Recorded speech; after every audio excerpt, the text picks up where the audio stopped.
les enfants, aujourd'hui je viens vous présenter un nouveau numéro de Cuisine avec ta maîtresse. Alors je ne sais pas vous, mais moi ce qui me manque en ce moment le plus en cette période de confinement au niveau de la nourriture, c'est le pain. Parce qu'on aime beaucoup le pain à la maison, on en mange au petit déjeuner, on se fait des tartines, au repas avec du fromage ou pour saucer quelque chose, au goûter avec une barre de chocolat. Donc habituellement on en mange quand même vraiment beaucoup, sauf qu'en ce moment c'est un petit peu compliqué. On ne peut pas aller à la boulangerie tous les jours et j'ai voulu faire mon pain moi-même, mais pour faire du pain il faut de la levure de boulanger. C'est une levure spéciale pour faire gonfler le pain ou la brioche. Ce n'est pas la même levure que celle que l'on trouve en sachet pour faire les biscuits, les gâteaux. Et la levure de boulanger, malheureusement, en ce moment, dans les magasins, lorsque je suis allée faire mes courses pour la dernière fois, il n'y en avait plus du tout. Donc c'est un petit peu compliqué. Du coup, j'ai eu une petite idée. Je me suis dit que vous seriez peut-être dans le même cas que moi, que peut-être vous n'aviez pas de levure de boulanger à la maison si vous aviez envie de faire du pain. Donc je vais vous proposer plusieurs recettes pour faire du pain sans levure de boulanger. Alors la première recette, celle que je vais vous présenter aujourd'hui, c'est une recette qui va vous permettre de confectionner un pain qui ressemble au naan. Le naan, c'est un pain qui nous vient d'Asie. C'est une sorte de galette qu'on va faire ici à la poêle, donc un pain plat et qui sert en général d'accompagnement pour différents plats. Ce qu'on aime bien faire chez nous et qui se fait aussi ailleurs, c'est de mettre dessus du fromage à tartiner. Donc pour le goûter ou au moment d'un repas, on aime beaucoup ça. Et pour cette recette, il te faut de la farine, du sucre, du sel, de la levure chimique, un yaourt, de l'eau tiède et de l'huile. Pour mesurer, tu n'auras pas besoin d'utiliser une balance, il te suffira juste d'avoir une tasse. D'abord, tu vas verser dans ton saladier 2 tasses de farine.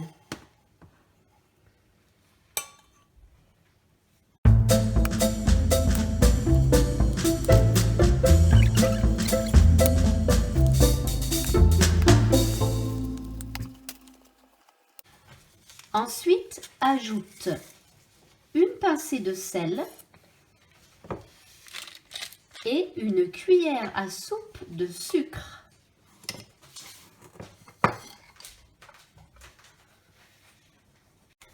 Ajoute également la moitié du sachet de levure chimique.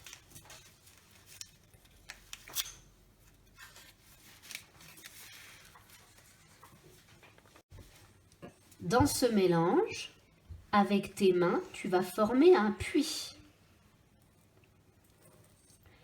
Et dans ce puits, tu pourras verser une demi-tasse de yaourt et 2 cuillères à soupe d'huile.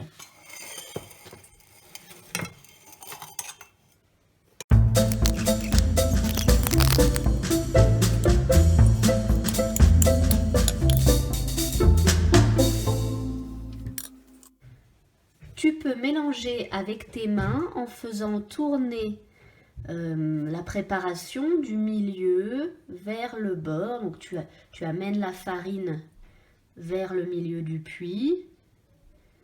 Et puis au fur et à mesure, tu vas prendre la farine qui est sur les bords pour l'intégrer de plus en plus dans le yaourt.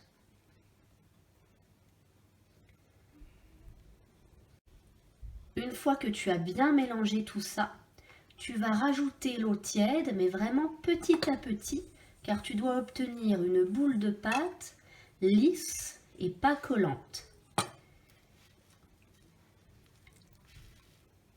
Si jamais ta pâte est un petit peu trop collante, il suffira de rajouter un peu de farine.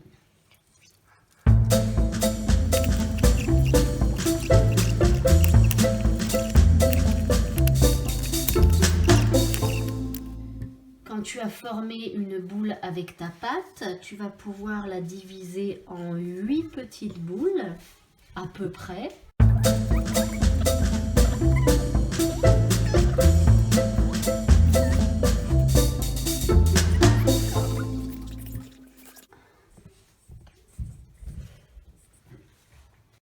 Donc pour faire ton âne, tu vas prendre l'une des boules que tu as formées. On va essayer de faire vraiment une jolie boule pour pouvoir l'étaler.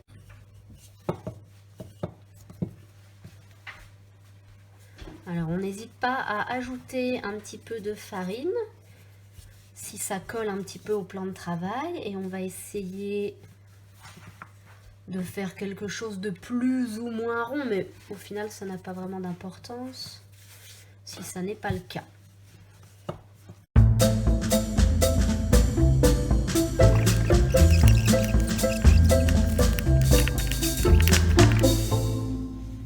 Une fois que tu as bien étalé un premier nan, tu vas le piquer à la fourchette.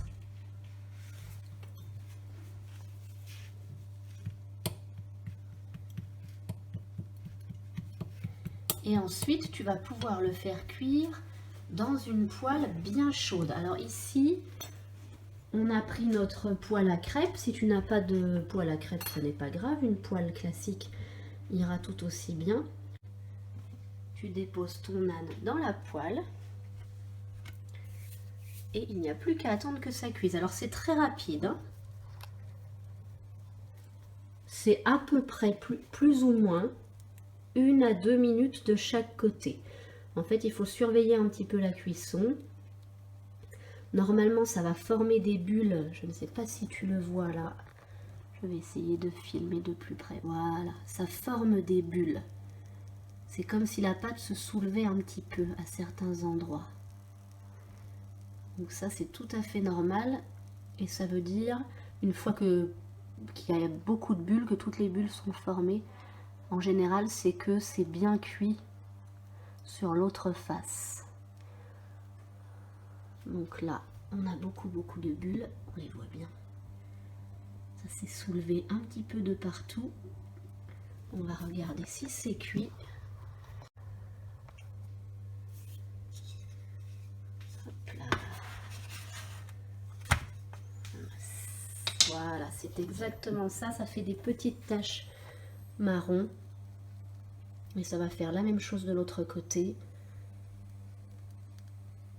Alors faut pas trop le cuire non plus parce qu'il faut que ça reste quand même un petit peu moelleux, faut pas que ce soit trop sec, mais tu vas le voir facilement. Quand tu auras cuit ton premier nan, tu pourras le goûter. Voilà. Et du coup tu verras tout de suite si c'est suffisamment moelleux, si ça a besoin de cuire un petit peu plus ou un petit peu moins pour les prochains.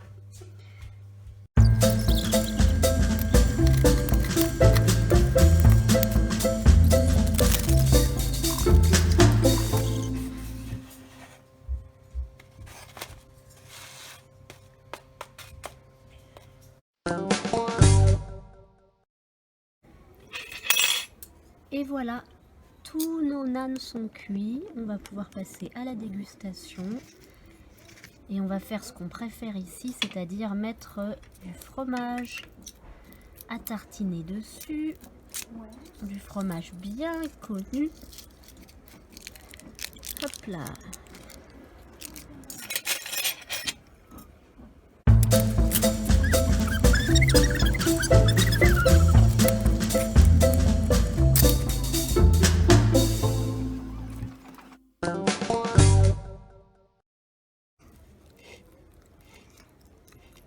C'est très bon? Oui.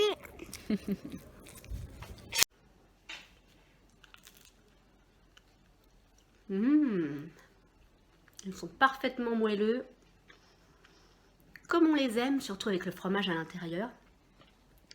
J'espère que cette recette t'a plu et je te dis à la prochaine fois pour une nouvelle recette. À bientôt!